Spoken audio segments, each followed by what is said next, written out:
Siempre he pensado que las maldiciones familiares no existen, que al hablar de ellas uno solo perpetúa viejas supersticiones y temores heredados. Pero hay noches en las que las sombras de mi casa parecen observarme, y entonces no estoy tan segura. Mi familia arrastra, generación tras generación, un fenómeno que yo, por comodidad o miedo, llamo sonambulismo. No me refiero a paseos inocentes por el pasillo ni a murmullos incomprensibles a mitad de la noche. Hablo de una perturbación ancestral, un azote nocturno que se adueña del cuerpo y quizás, solo quizás, del alma. Mi padre la heredó del suyo. Recuerdo el pavor en sus ojos cuando, de niña, intentaba sonsacarle detalles de sus noches de insomnio. Para él, la única esperanza era esa promesa susurrada de que la aflicción desaparecería con la llegada de los 25 años. Yo misma fui prisionera de esas noches opacas. Despertaba en lugares distintos, a veces con la boca seca. Y con fragmentos de recuerdos que me hacían estremecer, conversaciones a oscuras frente al espejo, manos que se movían con voluntad propia, actos inquietantes cuyo sentido se me escapa todavía. Se va cuando creces, decían. Y sí, cumplí 25 y el tormento ocurrió. Pero en el silencio de los años, descubre verdades más profundas y terroríficas, ocultas por generaciones de miedo. No es mi historia, sin embargo, la que se adueña de mis noches en vela. Ese lugar pertenece ahora a Charles, mi hijo. Tiene 16 años y, aunque ha aprendido a mostrarse fuerte y reservado, hay algo en sus noches que me provoca un terror sobrenatural. Todo comenzó con pequeños episodios. Se levantaba, caminaba tambaleante hasta la cocina y bebía agua, mientras sus labios murmuraban palabras ininteligibles. Pero nunca fue solo eso. Cada noche avanzaba hasta la puerta de nuestra habitación. Allí se detenía, silencioso, y yo podía sentir su presencia incluso bajo capas de sueño. Es esa imagen la que se repite en mis pesadillas y pensamientos, Charles parado en el umbral, con los ojos cerrados pero con una sonrisa amplia y grotesca flotando en su rostro. No es su sonrisa. Jamás la he visto en su rostro cuando está despierto. Es una mueca antinatural, retorcida, tan ajena a él que me estremece imaginar qué fuerza oscura la dibuja en sus labios. He presenciado cosas fuera de toda lógica, cuchillos moviéndose inexplicablemente en la cocina, susurros helados al otro lado de la puerta, mi nombre pronunciado en voces imposibles.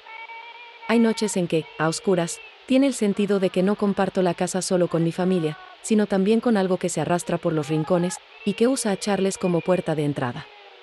Me desvela una única pregunta, punzante, corrosiva, y si, al final, no es Charles quien vendrá a buscarme en la noche, sino lo que lo habita. ¿Y si mi propio hijo, bajo esa sonrisa espectral, acaba siendo mi verdugo?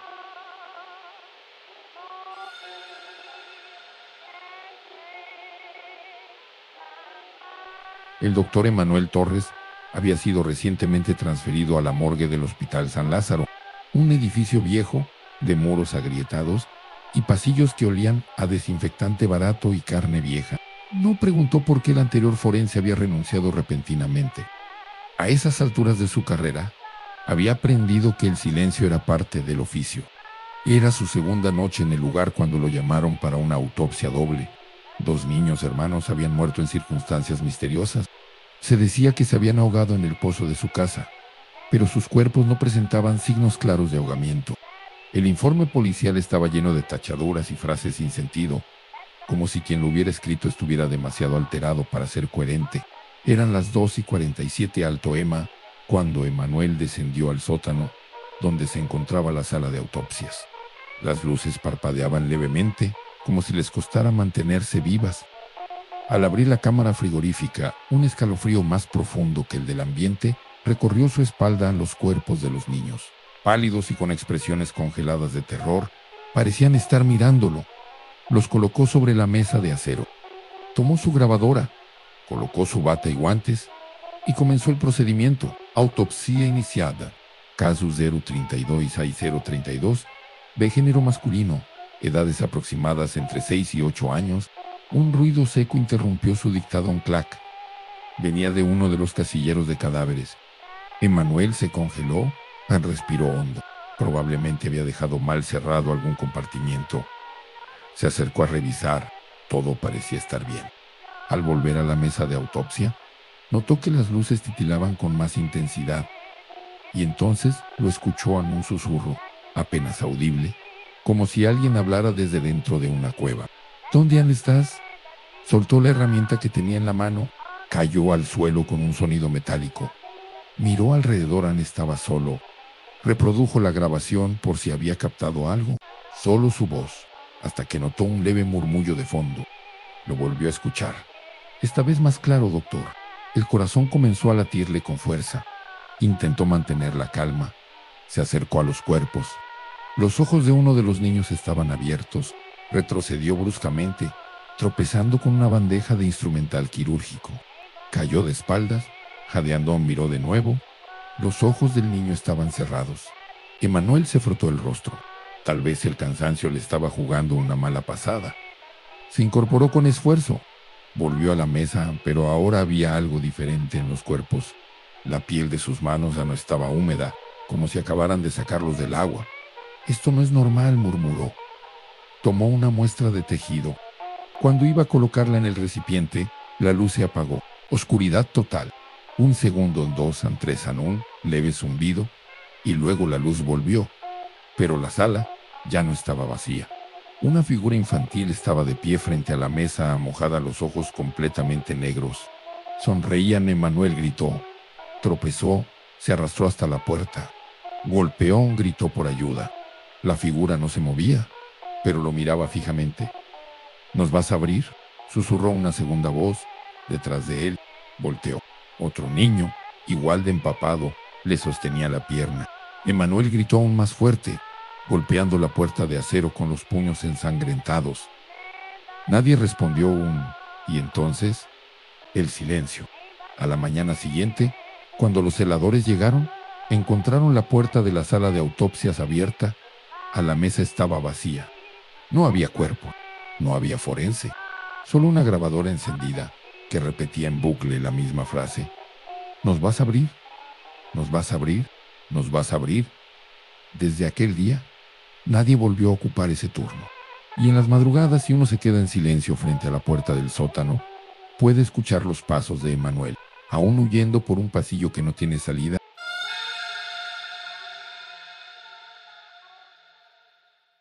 La llovizna fría golpeaba contra la ventana del autobús, empañando la ya borrosa vista de las luces de Bogotá. Andrés recargó la cabeza en el cristal, el traqueteo del motor arrullándolo en una somnolencia incómoda. De repente, un escalofrío helado le recorrió la espalda, tan intenso que lo hizo enderezarse de golpe. No era el frío de la noche. Se sentía como si una ráfaga gélida hubiera soplado directamente a través de su alma. Abrió los ojos y por un instante fugaz, lo vio. No fue un reflejo, ni una sombra engañosa en la oscuridad. Fue la muerte, de pie justo al lado de su ventana, con su túnica oscura, ondeando como si una brisa invisible la agitara.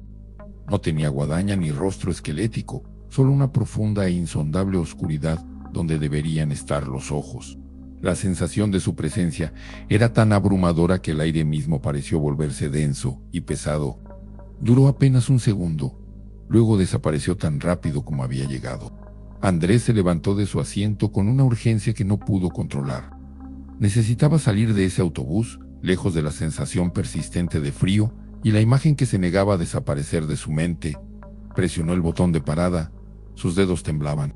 Cuando las puertas se abrieron en la siguiente esquina, saltó al asfalto húmedo y sin poder contenerlo, vomitó en la acera.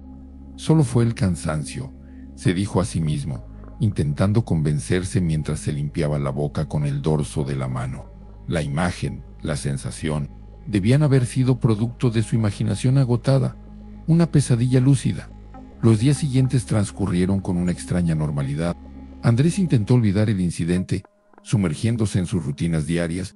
Una noche, mientras se desplazaba por las redes sociales en su celular, una noticia le heló la sangre. El titular parpadeaba en la pantalla. Un puñetazo directo al estómago. Trágico accidente de autobús en la carretera. 74 no hay sobrevivientes. Sus ojos se fijaron en la fotografía que acompañaba la nota, un amasijo de metal retorcido, irreconocible como el vehículo en el que había estado. La fecha del accidente era la misma noche en que él había viajado. El número de la ruta, el mismo. Su mente corrió a toda velocidad, conectando los puntos con una claridad aterradora. El escalofrío, la muerte en la ventana, el vómito incontrolable, no había sido cansancio. no había sido una alucinación. La muerte había estado allí, en ese autobús, recogiendo lo que era suyo. Y él, por alguna razón incomprensible, había sido el único en ser invitado a bajar antes de que su destino se cumpliera. Un nudo de terror se formó en su garganta. ¿Por qué él? ¿Por qué había sido perdonado? La respuesta nunca llegó, solo el eco frío de una presencia que lo había mirado a través del cristal, una advertencia de lo cerca que había estado de unirse a aquellos que ahora eran solo un titular. Desde esa noche, Andrés nunca volvió a subirse a un autobús. La imagen de la oscuridad en la ventana se quedó grabada en su memoria, un recordatorio constante de que a veces lo que vemos en el reflejo no es solo nuestro propio rostro,